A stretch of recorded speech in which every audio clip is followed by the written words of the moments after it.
Hi everyone, thank you for joining Discover the SDGs, convened by the Conscious Fashion Campaign in collaboration with the United Nations Office for Partnerships. I'm Emily Chan, Sustainability Editor at Vogue Global Network, and I'll be moderating today's session entitled Collaboration to Drive Positive Fashion. I'm delighted to be joined by Lotta Tatanen, Chief of Outreach and Partnerships Branch at UN DESA Division for SDGs, Caroline Rush, Chief Executive at the British Fashion Council, and Nikhil Hedramani, Director of Hedramani Apparel. We'll be discussing how collaboration can be used as a tool to drive sustainability within the fashion industry. So before we begin, I'd like to ask each of the panelists to give a brief introduction to their work. So Lotte, I wondered if you could start by introducing a little about the work that you're doing at the UN. Absolutely, and it's such a pleasure for me to be on this panel, and thank you for inviting me. Our division, which is the Division for Sustainable Development Goals, we actually helped member states and other stakeholders to develop this agenda back in 2013, 2014. We supported the very extensive intergovernmental negotiations that took place to really formulate this agenda. And now, since the agenda has been adopted, our team is following up on how this agenda is being implemented at the global level. We're trying to engage different key stakeholders and sectors in its implementation. We try to offer advice, research, and guidance on how to best achieve the SDGs. Caroline, I was wondering if you could tell us a little bit about your work at the British Fashion Council. Absolutely. So the British Fashion Council has been engaged in, I think, promoting sustainable fashion at the heart of London Fashion Week since 2006. But this year we launched a programme called the Institute of Positive Fashion.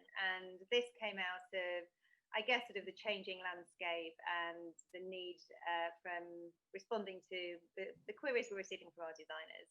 So the aspiration behind that is to be a catalyst for change, to connect our smaller businesses with global initiatives, to really translate some of those big targets into what action plans might look like for a designer business, to make sure that there's a, those pathways that bigger businesses are adopting might be translated into a smaller business, to set a high bar of accountability, and really to sort of push that agenda around global collaboration, because without that, we're really not going to be able to achieve the Paris targets that were set. We've got three pillars of our IPF, as this has become the shorthand name for our institute. The first, of course, around environment, the second around people, and the third around community and craftsmanship. And you can imagine across all those three is we're able to champion various different SDGs and make sure that the work that we're doing and the programs we're looking at all signposts to make sure that we are raising awareness of the Sustainable Development Goals through the work that we're doing as well. Great. Nikhil, would you like to introduce yourself and the work that you're doing? Hi, my name is Nikhil Hedramani. I'm a director of Hedramani Apparel. We are an apparel manufacturing company with factories in the subcontinent, in Sri Lanka, in Bangladesh, Vietnam, and in Ethiopia. Sustainability has been very much part of our DNA. As I say, we're a fourth generation family business. It's very much in our values. Personally, I have been really sort of leading this sustainability initiative within our organization, but also from an industry point of view, I've been on the board of the Sustainable Apparel Coalition, as well as other sort of global initiatives that feature collaboration. As I say, it all involves, I think SDG number 17, collaboration is probably the most important SDG in my opinion. In order to achieve the SDGs, we all need to work together, and it's great to be on this panel as a manufacturer representing, because I think we play a very important part in what needs to happen. For sure. Well, fantastic to have you all on the panel today. I wanted to kick off the conversation by discussing a little about what collaboration looks like for you and your organization when it comes to driving positive change within fashion. So Caroline, you already mentioned the Institute of Positive Fashion. I wondered if you could talk a little bit more about how you see the role of the British Fashion Council as being in terms of facilitating collaboration within the fashion industry. I know you joined forces with the CFDA on the Fashion Industry Reset Letter. That's another example of collaboration. We did, and I think it's collaboration at all different levels. So when we first our first iteration of the Institute of Positive Fashion was really doing a global mapping exercise to make sure that there's no duplication in the work that we do. We want to make sure that we're amplifying the work of the Fashion Charter, of the G7 Fashion Pact, of the Sustainable Apparel Coalition, to our members and to businesses within the UK. So it's really important there's no duplication, is that we've got no time for that, is that we are on this race to net zero, is that we want to make sure that all of our work and energy and resources are put into really helping businesses address climate change. Is that in terms of collaboration with the CFDA, is that came out, of course, well, we collaborate quite often with our international counterparts. I'm not sure that people are as aware of how often we talk to each other, but particularly in this year when we were looking at the impacts of the pandemic on our businesses, really thinking about what the industry will look like for the future. That idea of sort of collective knowledge, discussion, and then sharing the outcomes of that are really important when you have so many small independent businesses, so that they're understanding what the bigger conversations are, what the direction of travel looks like, so that they can start to plan. Planning in this year has been incredibly challenging, I think, for any business, but particularly for small businesses, that sharing of knowledge is incredibly important, because of course everyone is time poor, everyone wants to make sure that they're focused moving forward. And when we're thinking about impacts on environment, is that the idea behind the reset letter was with a mindset of retail closing, the impact on supply chain, the amount of waste that was building up within our industry. And we know there's a huge amount of waste that happens within the fashion industry in any case. But with that front of mind, is really focusing from a designer business perspective, is that what does creativity look like? How can we address these challenges? How do we try and slow down the fashion system into having sort of two core collections? Of course, you've got to service the retailers, so with multiple drops. And if there is a pre-collection, for that to be very much around product that can sort of drop in between those sort of big creative points. So we were very aligned in terms of that. We're very aligned in terms of how we want to make sure that as an industry we're moving forward, and that really our businesses are set up for success for the future, because if they don't address the impact of climate change in this decade, is that not only as an industry, but as a planet, is that we have bigger challenges to tackle. For sure. And Lotte, I wanted to go to you in terms of how the UN collaborates with kind of key figures and organizations within the fashion industry to create change. And I know the UN Fashion Charter is obviously a big part of this, as are the SDGs. So I wondered if you could talk a little bit about that. Sure.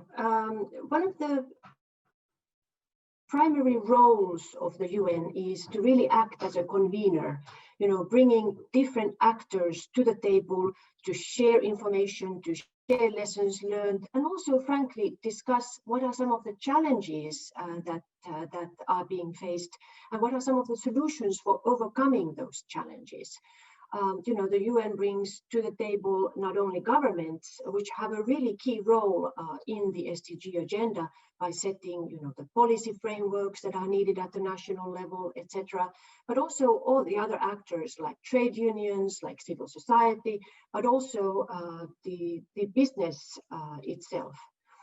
So some of the ways that the UN has been engaging all these different multiple actors around the issue of sustainable fashion is the United Nations has created a United Nations Alliance for Sustainable Fashion, which has been really trying to promote for coordinated action in the fashion sector to, number one, reduce the negative environmental and social impacts that this industry may have, and also trying to really turn fashion into a driver of SDG implementation. The UN has a particular private sector arm, which is called the UN Global Compact, which is the world's largest global initiative for promoting corporate sustainability. They have in place, as you may well know, 10 key principles for promoting corporate social responsibility and sustainability.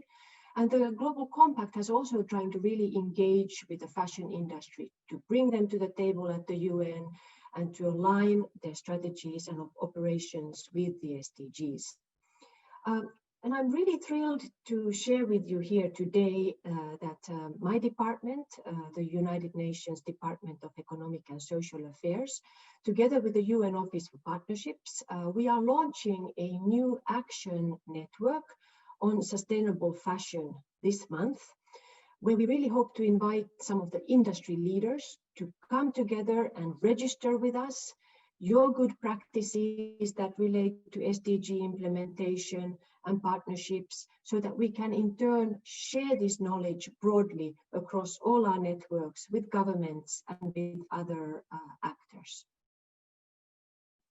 Amazing. And Nikhil, I wanted to ask you a bit about what collaboration looks like from a manufacturing perspective.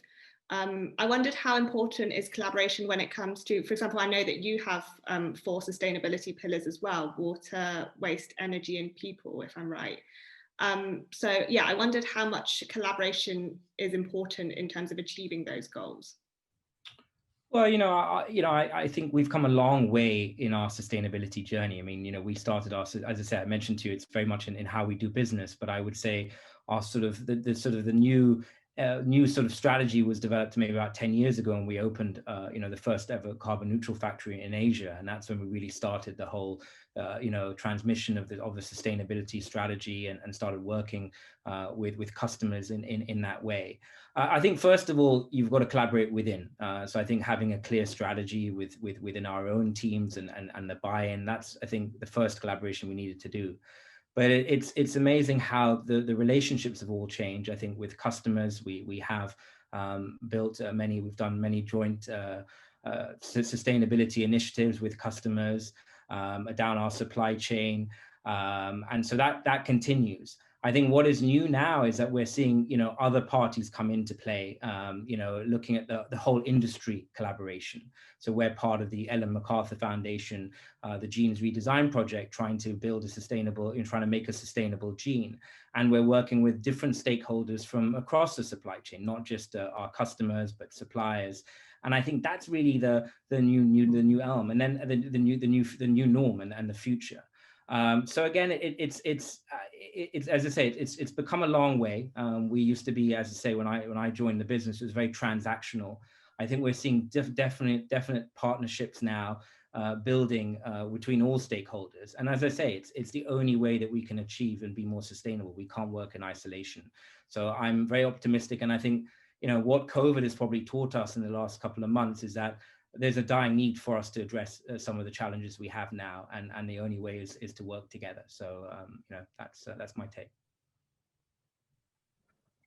Yeah, and I wondered if we could talk a little bit specifically about the importance of collaboration when it comes to advancing the SDGs. And obviously fashion touches upon many of the SDGs. So goal number 12 comes into mind: responsible production and consumption. Goal 13, climate action, but also other goals like gender equality, clean water, life below water, life on land. So I wondered, maybe Lotta, if you could talk a little bit about what types of collaboration you would like to see within the industry, or maybe that you're already seeing when it comes to advancing these SDGs. Yes, I think you really touched upon the key issue here, and I really loved what Nikhil was sharing with us about the initiative related to sustainable genes. I think this is really taking us in the right direction.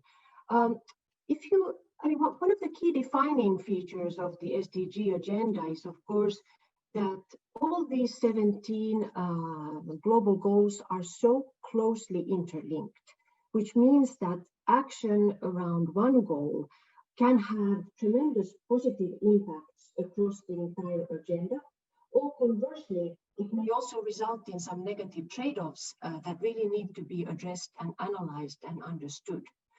So through our research, actually, we have assessed the different interlinkages that exist between the different goals. And we have found that SDG 12 on responsible production and consumption is really one of those goals that is most interlinked, has a direct impact on all the other goals and across the entire 2030 agenda. So this is really an area where I would like to see more partnerships and more action directly related to SDG 12. And of course, you know, when we reflect upon the fashion industry, because of the sheer size of this industry, you know, we're talking about an industry that employs almost 70 million people worldwide. And it's also the second largest income generating source across the world with almost 2.5 trillion US dollars in sales value. I mean, fashion industry has such a huge potential to really make an impact globally. For example, on SDG 5 on gender equality, because the majority, almost 80% of the industry workers are women. And as you pointed out, at the same time, while you have this tremendous potential for making a impact, the industry also has some really serious challenges it has to grapple with, including the fact that you know, it's the second largest consumer of water, and it's responsible for almost 10% of global greenhouse gas emissions. So what I would really like to see is moving forward for the fashion industry is really trying to see how to move towards a more circular production cycles and models, where resources could be reused and used as long as possible, regenerated throughout all the different value chains, of course, while controlling pollution and waste. Yes, for sure. And Caroline, I wondered, how aware do you think designers are about these SDGs? Obviously, there's a lot of talk about sustainability at the moment within the industry. I wondered whether you think the knowledge is specific enough, that the people are really kind of knowledge about the ins and outs and what sort of goals they should be working towards. I think probably from our younger designers that are very focused on building businesses that have less impact, is that there's much more awareness at that level of designers that are starting up that we've seen over the last sort of maybe 3, possibly 4 years even, but definitely the last 3 years. But there's definitely an opportunity to grow that, and I think is the conversation around how do we move to a more circular fashion industry is very much on everybody's agenda.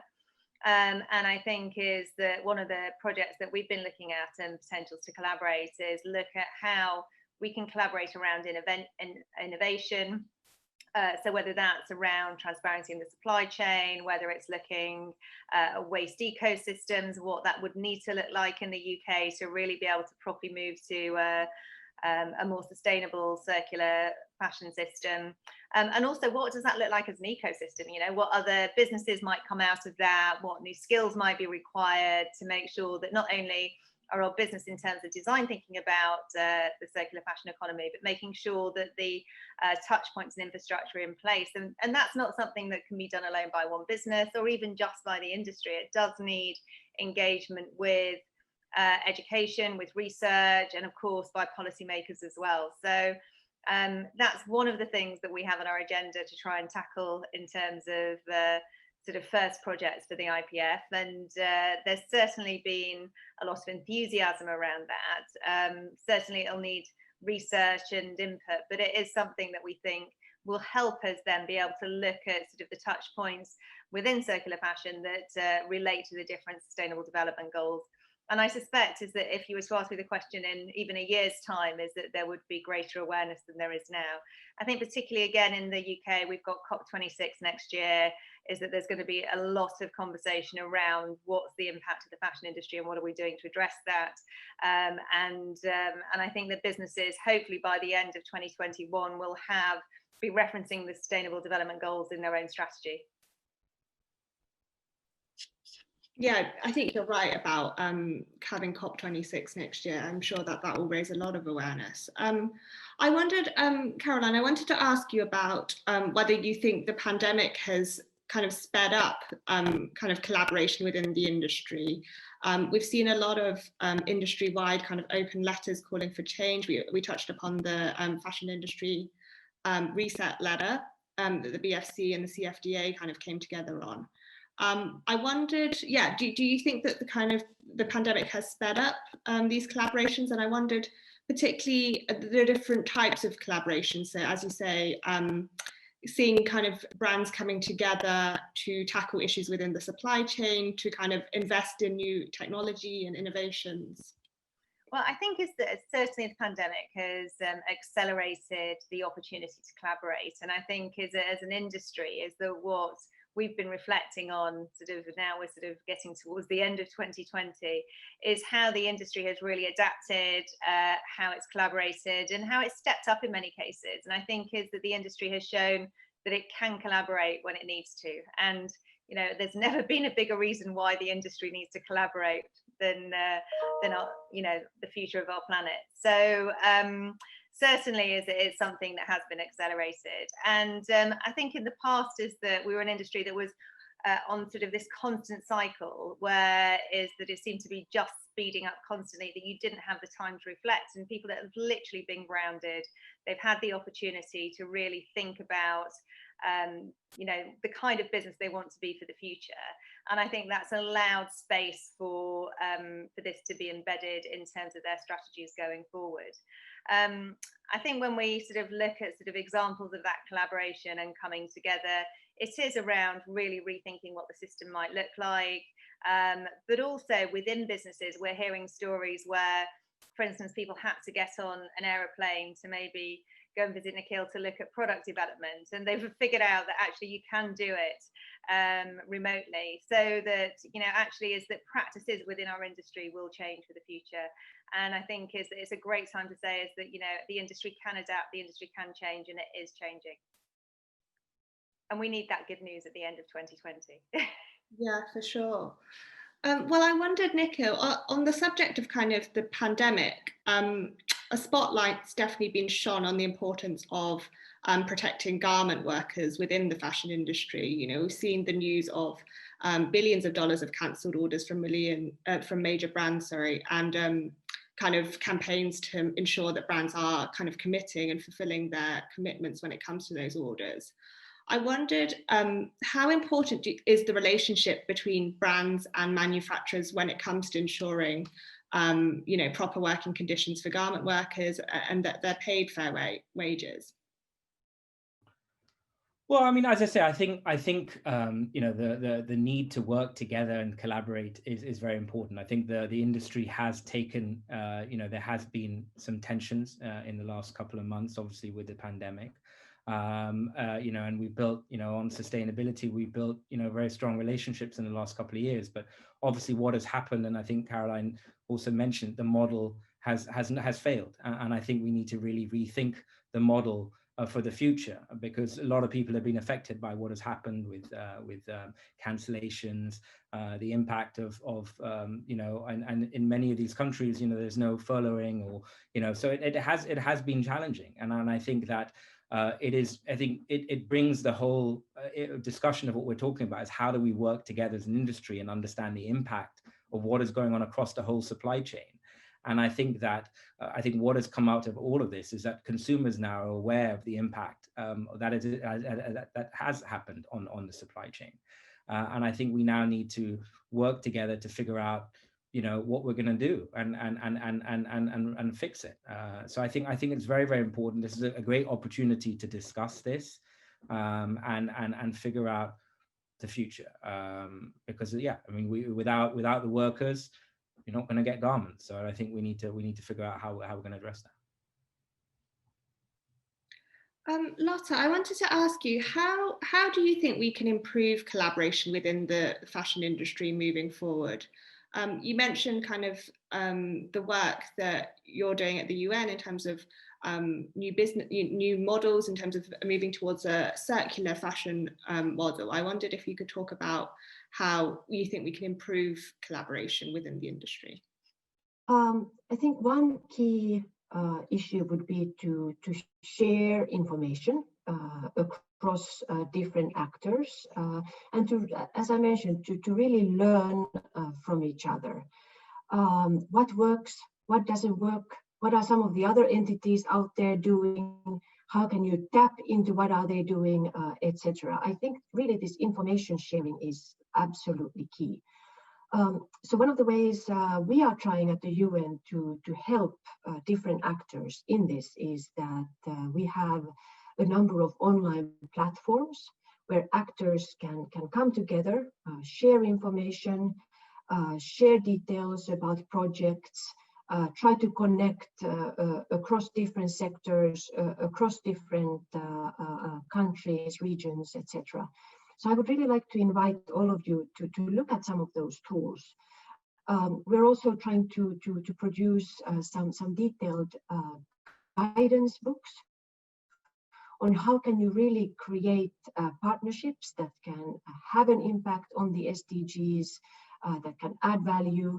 All of these resources are available on our website, which is sdgs.un.org. And I invite you to look at that website. We also have a platform on this website where we are registering, for example, SDG good practices by different actors, by partners, by coalitions. If you have any SDG related good practices, any actions that you want the UN to be aware of, please go there and register your actions. We will be delighted to take those on board. And we will also be showcasing these different initiatives throughout our events over the year. That's fantastic. That sounds like a fantastic initiative. And I just want to echo. I think that's a great initiative. I think it's very, as I say, we have been involved in sustainability for 10 years, and to have an opportunity to to do case studies and showcase what's being done on the supply chain is a great. And so I echo and commend that initiative. Nikhil, I wanted to ask you, from your perspective, how do you think we can improve collaboration within the industry? Are there kind of particular aspects that you would like to highlight? Because I guess the voice of the manufacturing side is not always as strong. So one thing I know we've touched on a number of things about circularity in this conversation. I think we do need to go back to the business case. And I think, at the end of the day, we're running a business. We have lived in an era of fast fashion, right? And I think we need to, there's always a business case. To be sustainable does cost more money at the end of the day, right? And I think for many, many years we've been, running sustainable factories because it's the right thing to do, right? And I think it's just very much how we do business. It's how we want to do business, but there is a cost to it. And I think that, when you look at a lot of these initiatives, especially when it comes to circularity, a lot of these initiatives are being tested in labs in various parts of the West in many ways. And how do we, commercialize these into the areas where manufacturing is happening, and the funding of it? Because I think, at the end of the day, there's so much opportunity, but I think where it stops is where who's going to pay for it? Is there going to be a customer? Is it going to be, because everyone benefits out of it? But it just doesn't take off sometimes. So there's so many initiatives I've been involved in and seen, and I just hope that they can move forward, because I think if we can get them going, we can change the industry. So I think this is where facilitation of these initiatives, potentially funding. I know I know that ESG is the big buzzword at the moment in the industry, in the finance world. Bring parties together who can really see the benefit. We're already talking about the apparel industry being one of the most polluting in the world. I mean, so there must be interest to try and fix it, and there must be some benefit out of it. So I think where we can create case studies, bring in other stakeholders to invest, or the experts. I mean, at the end of the day, my focus is manufacturing clothing. I can bring in, if we can bring in the experts on climate change. It's good to see that with Ellen MacArthur, that where the circularity, we're bringing in the experts to address an issue like that, and we're involved in that. I think that will really, really help. That's great. And Caroline, I wondered, how do you think we can improve collaboration within the industry, particularly this idea of kind of accelerating progress? Because obviously there's been a lot of discussions. I wondered how do we make sure that enough action is taken quickly enough, and how do we do that via collaboration? Yeah, I mean, I think the first thing is that particularly in the next 12 months, in the run up to COP26, that we try and get as many businesses signed up to the Fashion Charter, the G7 Fashion Pact, the Sustainable Apparel Coalition, so that there is that critical mass. And, they're great platforms to be able to start sharing that knowledge and share that information. And then one of the things and the roles I think that we can do as organisations like the British Fashion Council, or even our international counterparts, is use our platforms to showcase some of that innovation and the way the industry is moving forward, to signal that it's, this is the way forward for the industry, but also to create opportunities, as Nikhil said, maybe to bring investment together, to start conversations with government, and to really shine a spotlight on what is possible if everybody comes together and collaborates. And I think is that using, we're in a very unique position where we have these global platforms that speak to both fashion industry and consumers, and quite often get the attention of government as well. So to make sure that we're using those platforms in a really powerful way. And we started that last year, is that we have a relationship with the UN Office of Partnerships. And so we were able to use our Fashion Awards as an opportunity really to celebrate the founding signatories of the Fashion Charter, and really put that on a platform when we had sort of all of the global brands and young British designers in one room to say, look, is that, let's celebrate those that are leading change, and let's follow them and make sure that we're part of this movement now. Can I just outline also, I think one of the things I just wanted to mention as well is that from a measuring tool, it'll be great. I mean, I've been involved in the Social and Labour Convergence Project, which is, trying to reduce audit fatigue, where it's a common assessment amongst all the customers that we're trying to implement across the industry. So I think it'll be really useful if there can be some sort of standardized assessment of how we measure sustainability across the industry, and if that can be facilitated, because I know there's been reductions recently, but I think we just need to, at the moment there's still a lot of measurement tools out there, and sometimes people can get confused. So if that can be standardized to a certain extent, that will really help the industry. I wondered, I think we're almost out of time. I wondered if we could finish off the discussion by talking a little bit about whether we're moving in the right direction on this, because it does feel like the industry is becoming more collaborative. I think maybe perhaps there was a time when brands would be a bit more competitive, a bit less open to sharing information and knowledge. So I wondered if you could all maybe talk a little bit from your experience, whether you think the industry is becoming more collaborative, and whether we're moving in the right direction on this. I have seen change, yes, and I think is that it's a mindset change around businesses, around what's expected in terms of financial reporting and environmental reporting, and I think there's the sort of the mindset of big business and the expectation from the city, and then the mindset of the young designers coming through. And I think is that that's proving to be a really powerful combination in terms of change of attitudes, whether that's inherent in the way that you've been brought up in the society that you're living in at this moment, versus the pressure from board to make sure that action is being taken. And it does feel that there's momentum, and certainly the pandemic has accelerated that. I guess is that the one thing we need to be mindful of is there's great news about sort of, the vaccinations coming through, and as looking at sort of returning to whatever a new normal might be, is not to lose this opportunity for change. This actually, if there's any good that has come out of 2020, is it's using this as an opportunity to really embrace that collaboration that has happened over the last few months, to make sure that we're moving forward as quickly as we need to. Yeah, I think that we still need to probably get the consumer on board to a certain extent. I think there's been a lot of discussion about. I think consumers are changing; they're changing their attitude, and I think there are a lot of surveys about will people pay more for sustainability, and I'm not sure. Though there's a lot of interest, I've seen stats that maybe they don't want to pay more, and I think so either we have to fix it then within the industry to make it, as I say, to make it competitive. But I do, having been in this for 10 years and seen the change, I always believe that I always live in hope and believe there's a light at the end of the tunnel. And I'm beginning to see that now. And I agree with Caroline. I think the whole pandemic has made us all think, first of all, we're acting more sustainable. We've seen how the environment can be, without driving and being locked up at home to a certain extent, we can see what it does, what greatness it does to the environment. And we all understand it. We all acknowledge it now. And so we understand it. So I think there will be a change.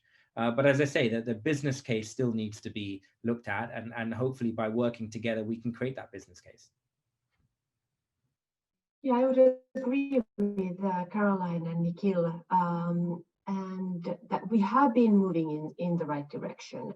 Not as fast as we would like to see the movement, but nevertheless, and we have now 10 years left to implement the SDGs and the 2030 agenda. And even before the pandemic hit us, we were not on track to meeting these global goals, frankly, by their deadline. So now we are entering into what the Secretary General calls a decade of action. So that these 10 years where we are in right now, these are really the ones that can make or break this agenda. It's the decade of action. We need everybody on board. Governments, of course, are in the driving seat of this agenda, but we need all the sectors on board. And the fashion industry has been doing tremendous steps and efforts. And really, like Caroline and Nikhil said, this ongoing pandemic, and in particular the recovery from this pandemic is really a huge opportunity also to see how are some of the investments, the money that is being spent by governments to help societies recover, where is that money going into? How is it spent? Is it being spent in areas that promote sustainability, like sustainable energy, etc.? This is really a critical juncture, and I think it's time for all of us to act together. I think that's a great message to end on. Well, thank you so much for all our panelists today for your time and your insight. I think it's been a really interesting and informative discussion. And thank you to those watching for joining us today.